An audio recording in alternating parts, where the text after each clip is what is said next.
अगली खबर देखिए, तुर्की के ओर्डू में यूएमवी मिलने से हड़कंप मच गया है। समुद्र तट पर हथियारों से लदा हुआ यूएमवी मिला है।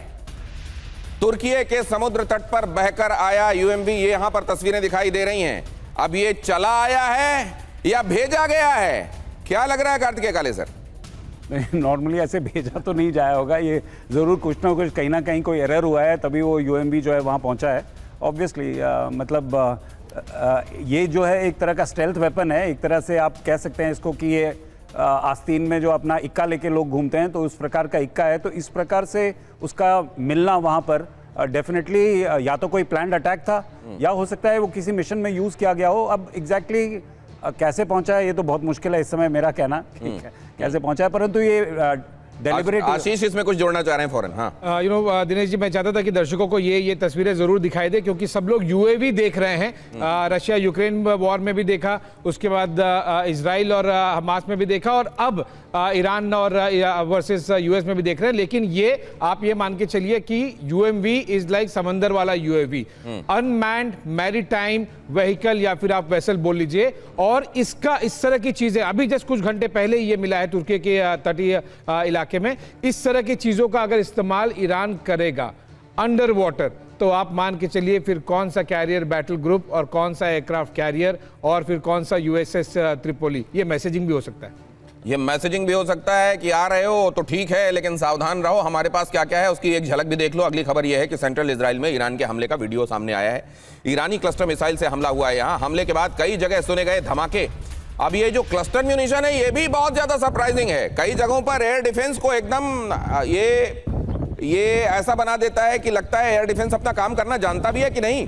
अब ये जरा देखिए, क्लस्टर म्यूनिशन जो है ये मुख्य बॉम्ब में 600 से ज्यादा बॉम्ब जोड़ दिए जाते हैं। तो अपने जो मुख्य बॉम्ब है वो जाकर जब फटता है तो उसके साथ साथ छोटे छोटे कई बॉम्ब निकलते हैं और पूरे उस जगह को, जो कि फुटबॉल के मैदान के कई गुना बड़ा एक हिस्सा होता है, उसको छोटे छोटे बॉम्ब से सैचुरेट कर देता है। एक साथ कई ठिकाने इससे तबाह किए जा सकते हैं। एक बॉम्ब से सैकड़ों बॉम्ब गिरते हैं। यहां पर हम आपको दिखा भी रहे हैं वो कैसे होता है। और जैसा मैंने आपको बताया, कई फुटबॉल फील्ड्स इसमें समा जाएं, इतने बड़े हिस्से को यह प्रभावित करता है। विमानों से इसको गिराया जाता है या फिर मिसाइलों के जरिए इसको मारा जाता है और उस जगह को प्रभावित करता है। जनरल कुलकर्णी, ये खासतौर से इजराइल के लिए एक बड़ा सिरदर्द साबित हुआ इस वॉर में। बिल्कुल, क्या होता है एयर डिफेंस में 5 से 7 किलोमीटर अगर ज़मीन की सतह से ऊपर अपने क्लस्टर्स छोड़ दे तो ये पूरे इलाके में फैलते हैं। कुछ तो वैसे ही ब्लास्ट कर देते हैं, कुछ लैंड माइन्स बन जाते हैं जो बहुत देर तक रहते हैं। इतना ही नहीं, जब आप इंटरसेप्ट करते हैं ऐसे मिसाइल्स को, उसके बीच में से जो बम गिरते हैं जिसको डेब्रीज कहते हैं, उसके साथ ये भी आकर के गिरते हैं, तो नुकसान पे नुकसान पे नुकसान। तो ये जो कार्रवाई अब ईरान सोच रहा है, हम तो डूबे सनम, तुम्हें भी ले डूबेंगे। अब ये जो कार्रवाई ईरान ने ठान ली है तो मुझे लगता है बहुत ही खतरनाक, और ये युद्ध जो है बहुत रीजनल से बढ़ करके धीरे धीरे इसका दायरा बढ़ता जाएगा और पूरा विश्व इसमें खींचने का अंदेशा है। पूरे विश्व के खींचने का अंदेशा, ये बहुत बड़ी बात कह रहे हैं जनरल कुलकर्णी। इस तरह की बातों को कहने से जनरली रिस्ट्रेन करते हैं, परहेज करते हैं, लेकिन अगर आज रोकते रोकते भी उनके मुंह से ये निकला है कि अब क्षेत्रीय नहीं पूरी दुनिया को प्रभावित करने वाला ये इवेंट बन रहा है, तो समझ लीजिए कि उसके खतरे आने वाले दिनों में क्या दिखाई दे रहे हैं उनको। और बहरीन में ईरान के हमलों से कोहराम है। देखिए जरा ये खबर, बहरीन के मनामा में अमेरिकी बेस में विस्फोट, ड्रोन हमले से दहला अमेरिकी सैन्य बेस। विस्फोट में कमांड सेंटर की इमारत तबाह। विस्फोट में कमांड सेंटर की इमारत का क्या हाल हुआ जरा देखिए। ये देखिए, ये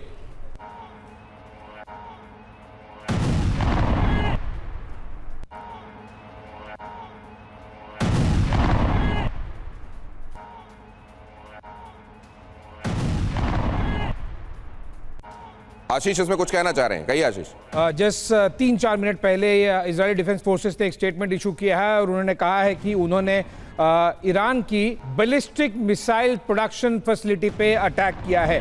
ये बहुत ही important messaging point of view है, क्योंकि जिस दिन 24 घंटे हुए नहीं है ईरान ने अपना 4K वाला अंगारा दुनिया को दिखाया। 4000 किलोमीटर की रेंज की मिसाइल फायर की, और आईडीएफ ने जस्ट अभी 4 मिनट पहले एक स्टेटमेंट इशू करके कहा है कि उन्होंने IRGC की बैलिस्टिक मिसाइल प्रोडक्शन फैसिलिटी जो कि तेहरान में थी उस पर अटैक किया है, और एक कंटिन्यूस अटैक हुआ है, यानी कि उन्होंने ईरान की missile production, specifically ballistic missile production facility को चोट पहुंचाने की कोशिश की है। देखना होगा अभी कुछ अगले मिनटों में ईरान की तरफ से, IRGC की तरफ से भी उसका क्या काउंटर स्टेटमेंट आता है, लेकिन ये IDF ने ऑफिशियली क्लेम किया है जस्ट 4-5 मिनट पहले। अब अगली खबर देखिए जरा, ईरान के सैन्य ठिकानों पर विध्वंसक हमले हो रहे हैं। ये बात भी सच है, जैसा अभी आशीष बता रहे थे आपको। IRGC के ठिकानों को टारगेट किया जा रहा है। हमलों में IRGC के फाइटर जेट्स भी तबाह हुए हैं। ईरानी सेना के आर्मर्ड व्हीकल्स भी खाक हुए हैं। यूएस सेंट्रल कमांड ने जारी किया है ये वीडियो। हालांकि यूएस सेंट्रल कमांड एक तरीके से डोनाल्ड ट्रंप के बयानों पर प्रश्न चिन्ह लगाता है, क्योंकि वो बहुत पहले से कह रहे हैं कि हमने नौसेना को और वायुसेना को पूरी तरह ध्वस्त कर दिया है। उसके बाद सेंट्रल कमांड ये जारी कर देता है आज हमने एक और विमान मारा। उससे ये तय होता है कि डोनाल्ड ट्रंप अभी तक जो कह रहे थे वो सच नहीं था। अब जरा आगे देखिए, ये अमेरिका और इजराइल के संदर्भ में ये खबर भी आपको बताता हूं। अमेरिका इजराइल ने खत्म की ईरान की लीडरशिप। ईरान में बात करने वाला कोई बचा नहीं। ईरान से जंग के बीच में ट्रंप का ये बड़ा दावा है। हम बात करना चाहते हैं लेकिन ईरान में कोई है नहीं। ईरान में अब कोई नेता नहीं बनना चाहता, ट्रंप ने कह दिया। तो ट्रंप अपनी सुविधा से हालात का विश्लेषण करने में लगे हुए हैं। स्थिति यह है कि ट्रंप को समझ में नहीं आ रहा है कि अब यहां अपना दामन वो छुड़ाएं कैसे। बहुत धन्यवाद आप सभी मेहमानों का मेरे साथ आज शाम चर्चा में जुड़ने के लिए।